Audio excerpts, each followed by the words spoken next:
morning. It is currently about 5:35 in the morning. Hooray, I love being up this early. No, I don't. Not at all. But being neurodivergent means you don't have a normal sleep pattern, and regardless, I'm up this time for work anyways, but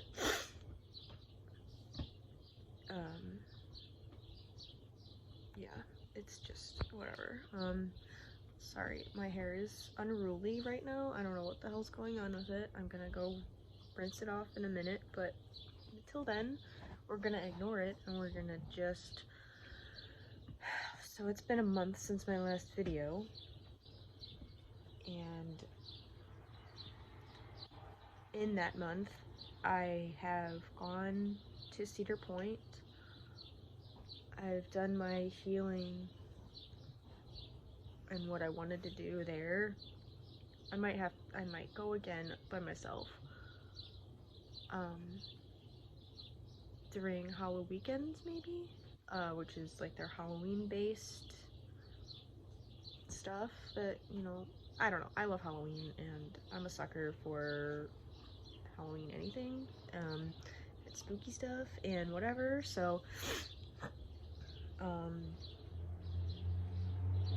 any excuse to wear black lipstick really is just like, you know, I'm there. So going to Cedar Point for Halloween weekends is so here's the thing. I don't honestly remember how much I disclosed in my last video or any previous videos, but the reason why Cedar Point specifically, and if you don't know what Cedar Point is, it's an amusement park here in Ohio.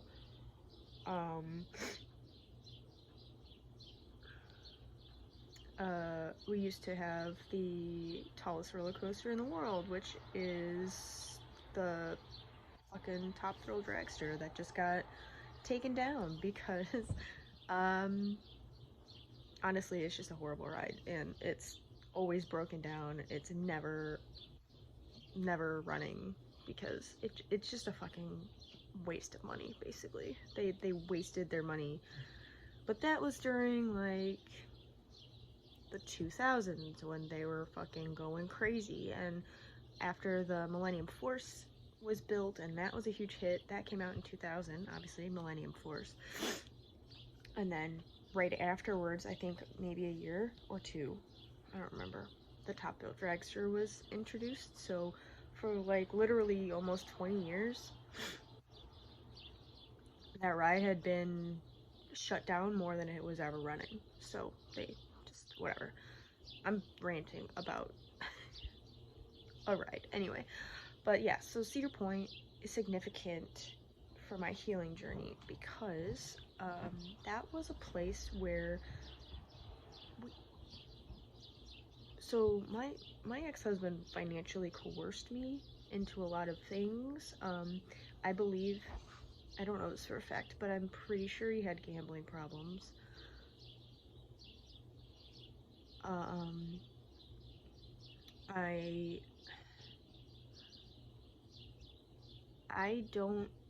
He never like directly stole from me, but he didn't have to because he disguised everything as our money.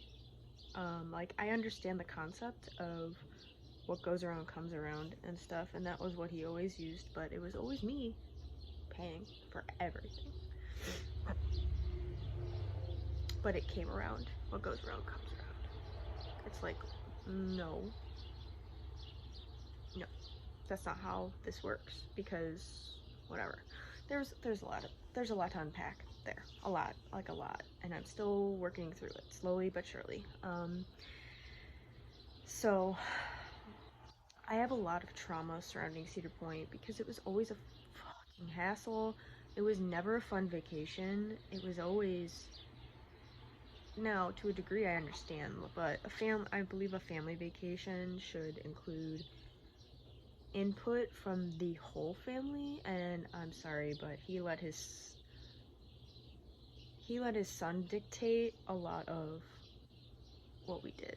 a lot of everything we did. He under the guise of wanting to make memories, he let his son dictate the whole vacation, which I understand. But he was also in his teens. A lot of like, I don't know. I just, looking back, his son is neurodivergent, just like me. His son is epileptic. His son probably has autism. Now that I know what all the signs are, he most likely has autism.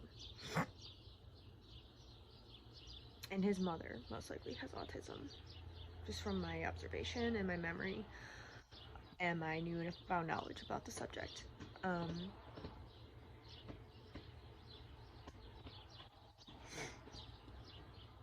But the thing that always, like, he proposed to me at Cedar Point, so I had to go. I went to the exact spot on the pier that he proposed to me and whatever. So, you know, I've been basically processing a lot of everything that happened there. I did a lot of journaling while I was there.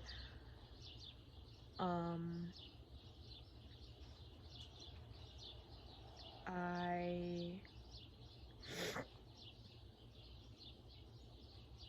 honestly felt liberated going to an amusement park by myself, alone, able to do and think and go wherever I wanted, whenever I wanted, whatever I wanted to do.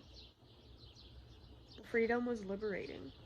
I didn't have to wait for him. I didn't have to go anywhere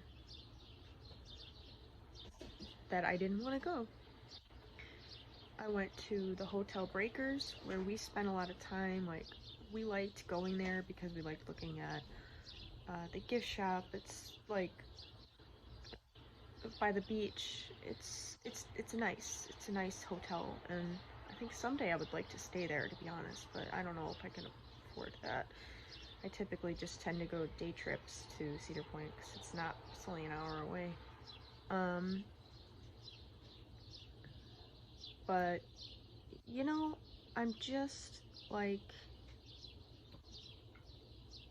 I think I'm finally about ready to come out of, I say I'm about ready to come out of the burnout. I don't know if I'm actually gonna ever do that fully, because capitalism, and I have been wrapped up in all of this Colleen Ballinger bullshit, because psychology is a hyper-focus of mine, and narcissistic abuse is another hyper-focus of mine, specifically in the realm of psychology. Yeah, so I've been in on it, like, paying attention. Like, it's abhorrent, all of the shit that she's done for about a decade. For a decade and a half? Are you fucking kidding me? Anyway, there are so many more people with more articulate views on Colleen Ballinger. But if you are avid on YouTube for any reason, like, you've probably already watched it. So, dude, I'm just,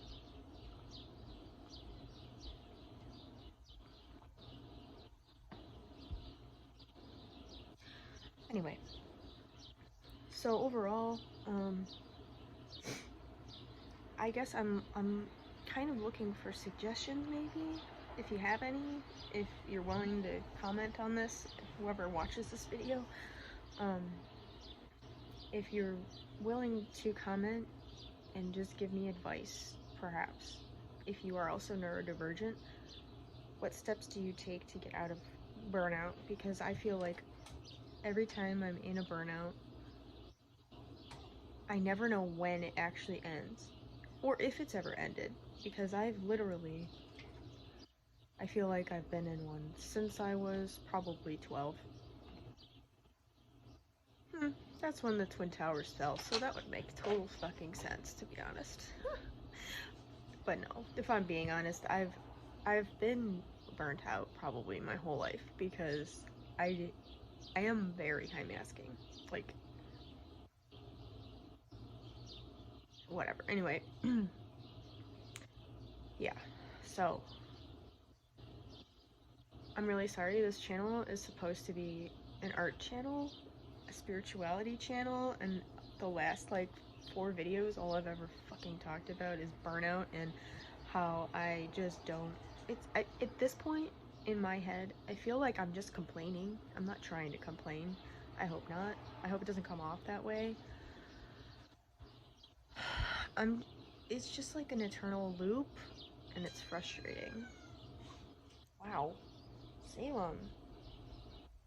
My cat just, I'm sure you all heard that. Maybe not. I don't know. But it was loud. Oh my god. Alright. I'm gonna go do something with this mop on my head. Shaved off. No. But, you know, thinking about it.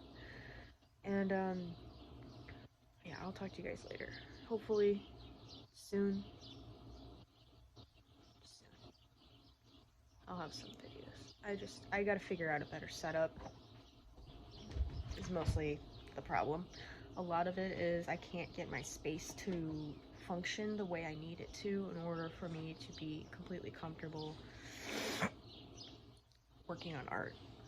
Which is, if that's not the most neurodivergent fucking thing you've ever heard in your life, then I don't know what to tell you. So, I know.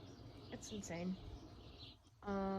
But anyways, I've got to get ready for work now, and I will talk to you guys in my next video.